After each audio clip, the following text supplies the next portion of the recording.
اللہ اکبر اللہ اکبر لا الہ الا اللہ واللہ اکبر اللہ اکبر وللہ الحمد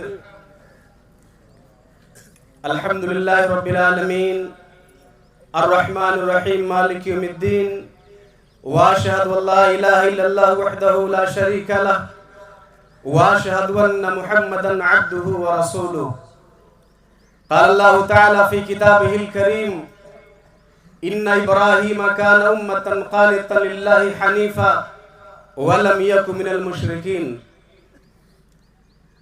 محترم سامعین کرام، اللہ رب العالمین کا بے پایا لاکھوں شکر و احسان ہے کہ آج اس نے ہم سب کو اس میدان میں اکٹھا کیا اور ہم اس نبی کی چاہت میں آئے ہیں۔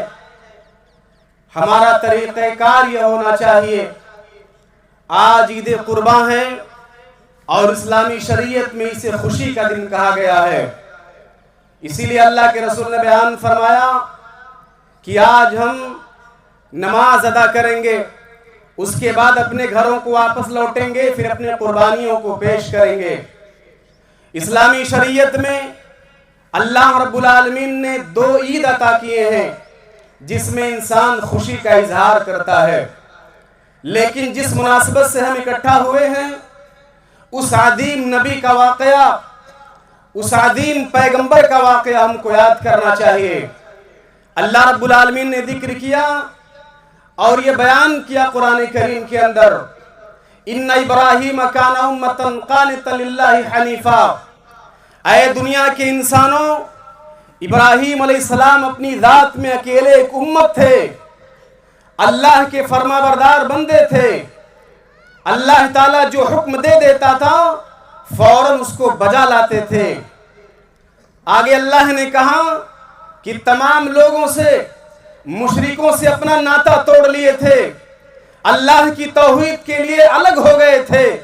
وَلَمْ يَكُ مِنَ الْمُشْرِكِينَ۔ اور آگے بتایا گیا کہ ابراہیم علیہ السلام یہ مشرکوں میں سے نہیں تھے۔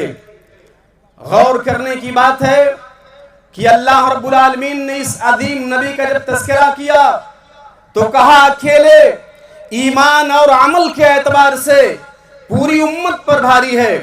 اس سے پتہ یہ چلا کہ اللہ رب العالمین کے نزدیک سب سے زیادہ محبوب اگر کوئی عمل ہے تو توحید ہے۔ آپ کی زندگی میں اگر توحید ہے تو اللہ رب العالمین کا شکر ادا کیجئے۔ آپ کی زندگی میں توحید ہے، آپ کے پورے گھرانے میں توحید ہے تو اللہ رب العالمین کا شکر ادا کیجئے۔ محلے میں اگر بدعتی لوگ ہیں، محلے میں اگر مشرک لوگ ہیں تو آپ ان تمام لوگوں سے ممتاز ہیں، تمام لوگوں سے بہتر ہیں۔ اللہ تعالیٰ نے قرآن کریم میں ایک جگہ اور بیان فرمایا، ان الذین آمنوا وعملوا الصالحات اولئک هم خیر البریہ۔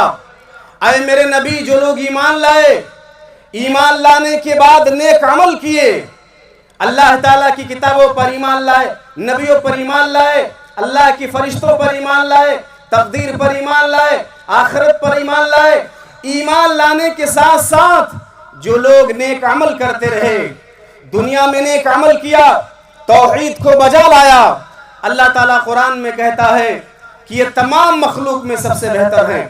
دنیا میں جتنے انسان ہیں تمام انسانوں میں سب سے بہتر وہ لوگ مانے جائیں گے۔ اسی لیے اللہ تعالیٰ نے ابراہیم علیہ السلام کو کہا کہ ابراہیم اکیلے پورے امت پر بھاری ہیں، اور اللہ تعالیٰ نے ایک صفت کیا بتائی کہ ابراہیم علیہ السلام اللہ کے فرما بردار بندے تھے۔ ہم آج اکٹھا ہیں، ہمیں غور کرنا چاہیے، ہم سب کو سوچنا چاہیے کہ اللہ کا فرما بردار بندہ دنیا میں بن کے رہیں۔ جو انسان اللہ کی عبادت سے غافل ہو جاتا ہے، جو انسان اللہ کی عبادت نہیں کرتا، پھر دنیا میں اس کے آنے کا مقصد نہیں رہ جاتا ہے۔ اسی لیے دنیا میں آنے کا مقصد اللہ کی عبادت ہے، توحید کا ایکسپٹ، اور اس کے بعد اللہ کی عبادت سے غفلت نہیں ہونا چاہیے۔ اللہ اس کے رسول کا حکم جب بھی آ جائے انسان کو سر تسلیم خم کر دینا چاہیے، فوراً مان لینا چاہیے اور شرک سے بہت دور ہونا چاہیے۔ ہمیں اس پیغمبر کی نصیحتیں ملتی ہے، اسی لیے